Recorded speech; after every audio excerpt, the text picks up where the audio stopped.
I spent 5 years caring for her, but when my mother started crying in the audience, I saw tears in my husband's eyes. He had done nothing over all these years, yet he played the role of the perfect son so convincingly. But I knew the truth, and I needed William to realize it.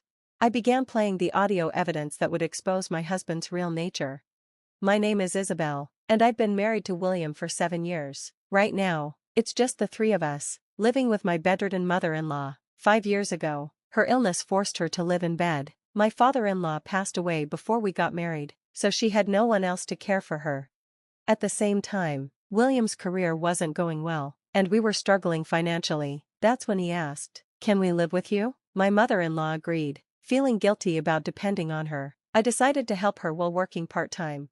However, my mother-in-law seemed to feel guilty about my taking care of her.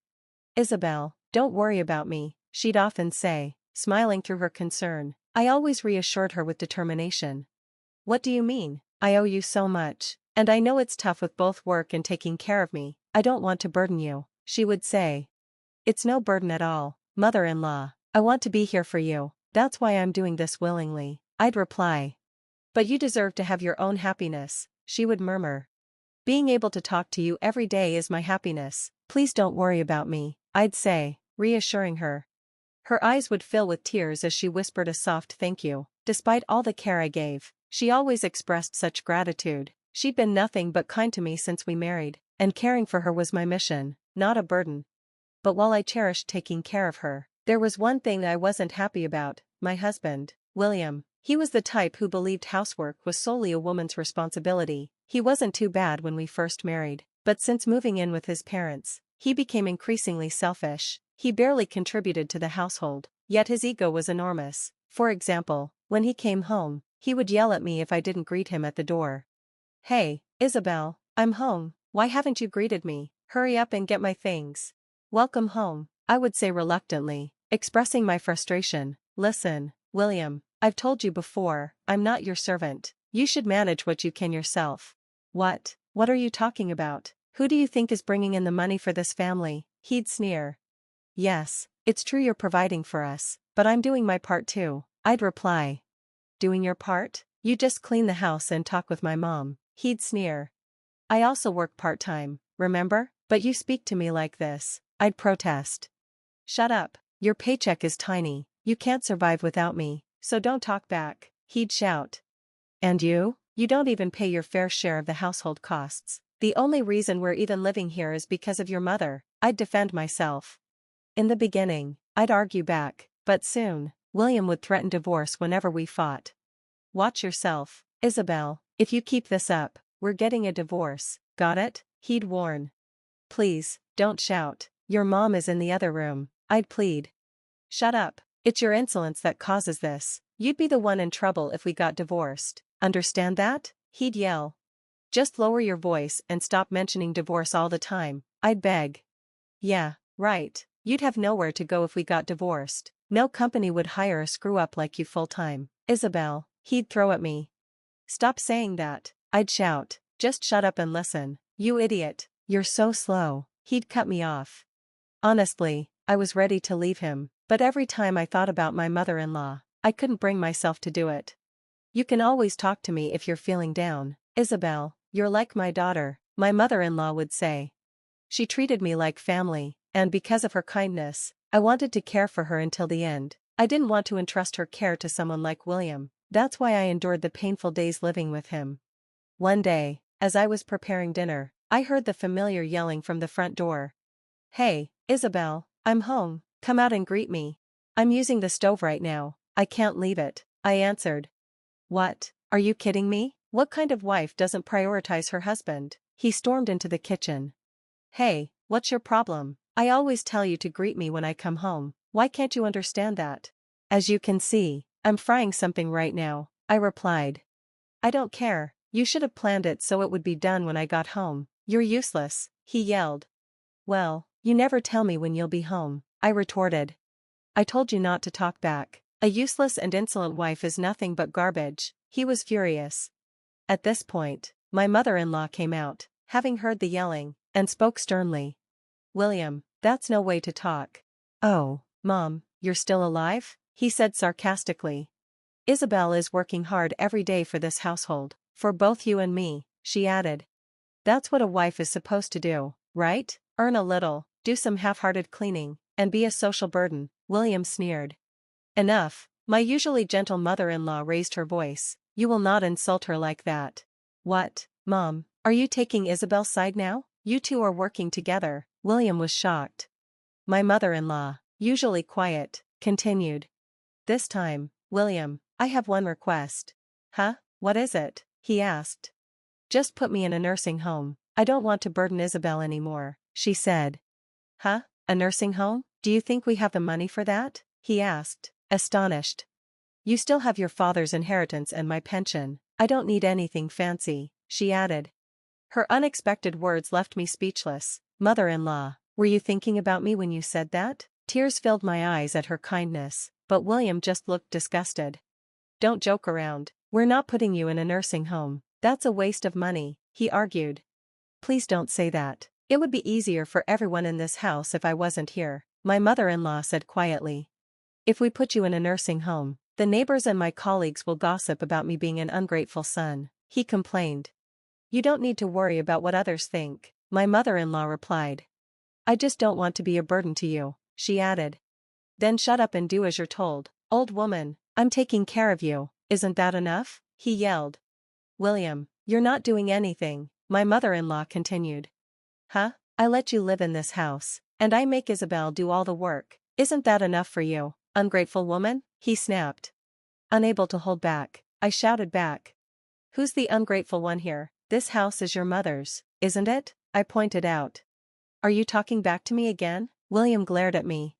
But it's true, 5 years ago, when you lost your job, we were struggling. Didn't mother-in-law take us in willingly? How can you say that? I persisted. Ah, shut up, both of you, William shouted, still furious. And I'm not doing this begrudgingly, I'm taking care of her because I want to. Stop making decisions on your own, I said. But despite my plea, William just scoffed and left the room. In the silence that followed, my mother-in-law continued to apologize and cry. It's not your fault, mother-in-law, the one at fault is William, I reassured her. Each day, I felt frustrated with a reality I couldn't change. A few days later, while cleaning, a man claiming to be an acquaintance of my mother-in-law's came to visit. My mother-in-law looked surprised but smiled warmly. Oh, is that you, Leonardo? You came to visit? If I were asked to visit my senior Catherine, I couldn't say no, she said. I remember all the training I gave you when we were younger, don't I? My mother-in-law replied. Yes, I'm grateful. So, what's going on? Why did you call me today? Leonardo responded. Ah, yes, actually, then, turning to me, my mother-in-law said, could you step outside for a moment? Since I figured they probably had a lot to discuss, I gladly agreed. Sure, I said, and left to buy some treats. Leonardo had been a junior when my mother-in-law worked, and it was a rare sight to see her so happy. When I returned, Leonardo was about to leave. Oh, excuse me, I was just about to make some tea, I said. No need, he replied. We finished our conversation, but thank you for always taking care of Catherine. She's been like a benefactor to me, so it's comforting to know she has a daughter like you. He bowed to me before leaving. After that, Leonardo came to visit often, and their conversations were always lively. A few months later, my mother-in-law's health declined, and she had to be rushed to the hospital. I immediately called my husband, but his response was less than supportive. My mom's in danger? Huh, as if I care. You're there, you can handle it, he said dismissively. But the doctor said her condition could go either way. Please, I really need you, I begged. Ah, no way, besides, I'm going on a business trip today, he replied, indifferent. What, at a time like this? Please, try to cancel, I pleaded. Are you out of your mind? I can't cancel, deal with it yourself, and don't bother me unless I reach out first, he snapped before hanging up. I was stunned and sank down in front of my mother-in-law's hospital room. He's leaving for a trip while his mom is like this. How cruel, how do I even tell her? I muttered. Just then, Leonardo appeared. Oh, Isabel, what's wrong? He asked, concerned. Leonardo, I exclaimed when I saw him. Something's happened, right? Let's head to your mother-in-law's room for now, he suggested. Okay, I nodded. Inside the room, My mother-in-law looked at us, struggling to speak. Leonardo, you're here. Does that mean you've done what I asked? She asked weakly.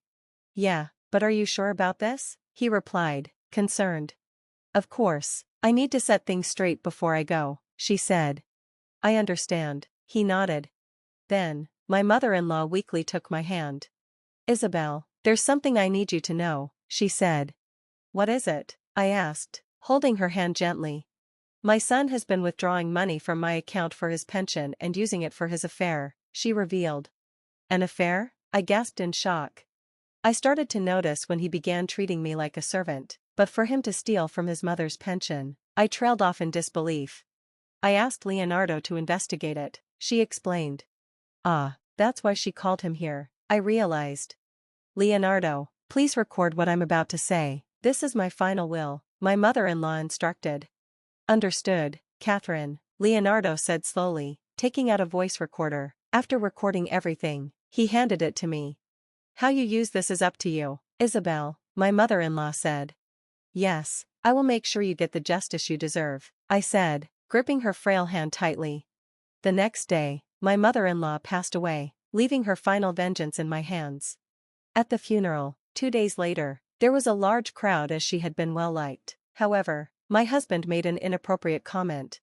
Wow, I didn't expect so many people to come. This is a great opportunity to show off my skills as chief mourner. What are you talking about? You weren't even there when she died, I snapped. Ignoring my rebuke, he continued, I'll make everyone cry with my eulogy. My bosses are here, so if they're moved, it might boost my promotion chances. Just kidding. How can you act this way after your mother just passed away? I demanded. Think about it, now that she's gone, I'll get Dad's inheritance, right? Man, I'm lucky, he said, completely oblivious to my anger. He went on to deliver the eulogy, talking about how he had devoted himself to caring for his mother for 5 years. With tears in his eyes, he said, I cared for my mother for 5 years, but she's gone now, and I have no regrets. I'm proud to have supported her until the end. The audience's sobs could be heard, but it was clear my husband was enjoying the attention. He spoke on dramatically, as if he had always been the perfect son. The crowd, unaware, listened with tears in their eyes. Thank you all for today, he concluded. I stood up as the room began to stir, walked to the front, and pulled out a voice recorder. What are you doing? He demanded. Ignoring him, I raised my voice. Ladies and gentlemen, please listen to this recording. As I pressed play, my mother-in-law's voice filled the room. Thank you all for attending. There's something important I want you to hear, which is why I left this message, she began. The room fell silent as my mother-in-law's voice continued. You've just heard my son's eulogy, claiming he's been a dutiful son. I'm sure he spoke as if he cared, but the truth is, my son never cared for me. He only yelled at me and Isabel. We even have audio proof of him verbally abusing both of us. My husband's face turned crimson, and he shouted, What is this? Stop it. But I ignored him and kept playing the recording.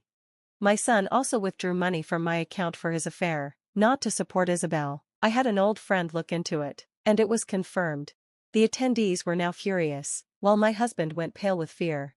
Finally, my mother-in-law delivered her final blow. I ask that you don't give my inheritance to my son. You can donate it, destroy it, whatever you want. I will not forgive him. Please, help me. With those words, the recording stopped. My husband was panicking, but no one came to his aid. Instead, the crowd stared at him coldly. Looking down at him, I said, Do you understand now? This is the result of your actions. You neglected your mother, had an affair, and now no one will help you. Wait, Isabel, I was wrong, he begged. So, you're not going to beg for help, are you? Let me tell you, I'll never forgive you. After tormenting your mother and mocking others, there's no one left who'll help you. You'll get what you deserve, I said coldly. In the face of the audience's disdain, my husband collapsed, pale and defeated. I divorced him soon after. There was no reason to stay with him now that my mother-in-law was gone. Later, I learned he'd been fired from his job. His boss had been at the funeral, so it wasn't surprising. I demanded alimony from my ex-husband and his mistress. Apparently, she was furious and dumped him immediately. A few months later, thanks to Leonardo, my ex-husband got a new job. However, that was part of my mother-in-law's plan. He worked at a company known to Leonardo, and from his salary, He paid me alimony every month without fail. Meanwhile, I lived independently with the money my mother-in-law left me. Leonardo, worried about me, even helped me secure a full-time job. It turned out that all of this had been arranged by my mother-in-law in her will. I will forever be grateful to my mother-in-law for everything she did for me. I said a prayer by her grave and thanked her from the bottom of my heart. Thank you so much, mother-in-law, I promised, swearing to live this life she had given me to the fullest. Thanks for watching, see you again next time, stay amazed.